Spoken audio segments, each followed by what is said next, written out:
Okay, so day 9, sorry, on 6/3/2011. State continues to show jailhouse videos. The next jailhouse video visit was on 7/30/2008 with Cindy and George Anthony.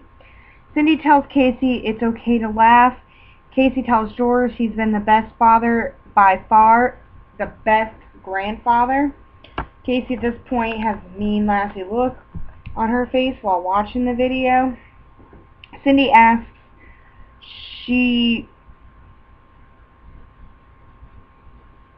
asks if she won't hurt her, will she? Casey said, I know my gut, she's fine. Cindy asks her if Casey wants them to make another appointment to see her. She said, yeah. Really, again, not a whole lot of stuff on that one. On Jailhouse Video with George Anthony on 8/3/2008, George brought up that Kaylee's birthday is in a week, not Casey. No.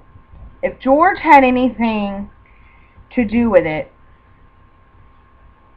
they would not have a normal conversation like nothing was wrong. Or, you know what I mean? Not like nothing's wrong, but the charade that Casey has going.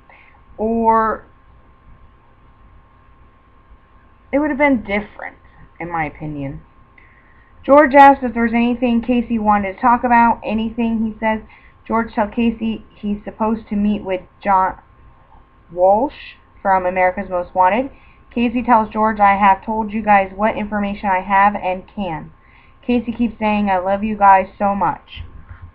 Casey, again, at this point, she did not tear up. Or, I'm sorry, she did tear up a little bit while watching the video, especially when George compares Casey to Kaylee.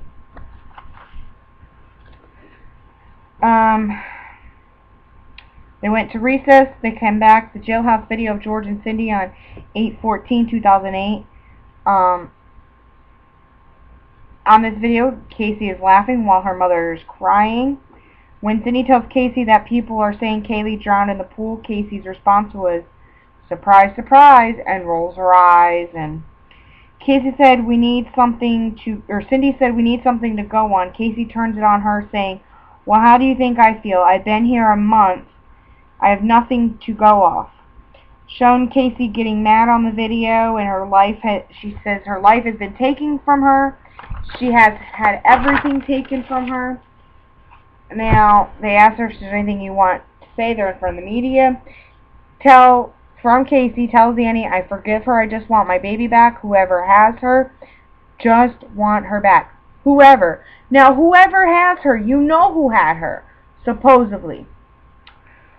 Casey said, I need to be looked at as a victim. I'm a victim just as much as all of you are. End of the video. State calls Charity Beasley. She's an Orange County Sheriff's detective. Was asked to collect items from the Anthony's, including car, laptop, computer, and other miscellaneous items. Car was towed. She filed the tow truck. She sealed the car with crime scene tape, I guess tape that they use. Defense cross by Cheney Mason. Does not recall she smelled an odor from the car. A lunch recess. State calls Awilda McBride, missing persons investigator. She went with George Anthony to Johnson's record to pick up the trash bag they had found in Casey's trunk, and this was on 7/16/2008. She said it was dark outside. Called the number that was listed. A gentleman opened the gate for them. George Anthony knew what dumpsters. She had a camera with her, showed a pic of the dumpster before retrieving trash bag. Had gloves on, grabbed white trash bag, put it into a brown paper bag, and then placed another paper bag over it, meaning like it's sitting upright, and then placed the other trash brown paper bag over it. And she placed it in the trunk of her vehicle, her county vehicle. Received on 7/17 at 12:15 HP Pavilion computer tower and digital Polaroid camera. Defense cross, they didn't have any. State witness calls Christine Narkowitz. She's with CSI with Orange County. She went to the jail to get hair and swabbed Casey's mouth, and she wore gloves and a mask, and this was on 7/21/2008. Defense cross: you don't usually speak when you take samples to prevent cross-contamination. She agreed with that. State witness Gerardo Bloisy, he's the Orange County Sheriff, CSI Level 2, received Casey's car. Okay, no.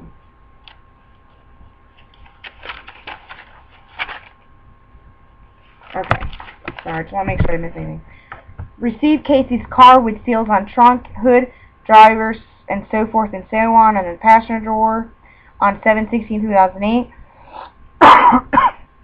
Also giving contents from Casey's car, such as the crate and also laptop. Has come into contact with deceased and has smelt decomp 30 to 45 times, various of levels of decomp. Has searched for evidence in dumpsters and landfills before. He broke driver's side door seal. He immediately smelled an odor of decomp. First photograph of the exterior, second photograph of interior. He takes notes while he's doing this and uses notes to write his report. Determined gas gauge was working properly by putting gas in it and to see if the needle of the gas gauge rose. Looked under a vehicle, no animal parts under vehicle, only found dry leaves under the car. Found dryer sheet and trunk and found dirt residue. Took several days to process, found dry leaves under the spare tire cover.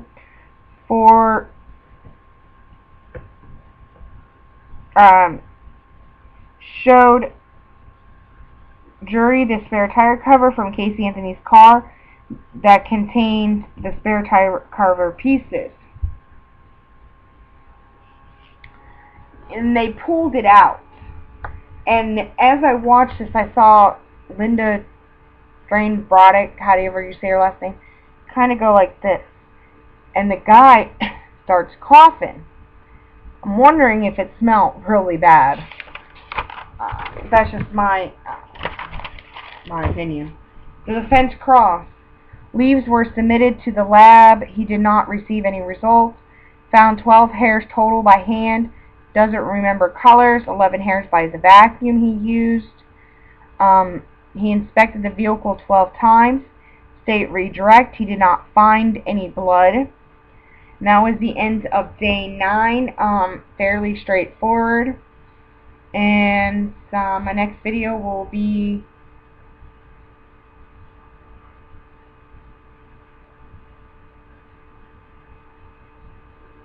day 10.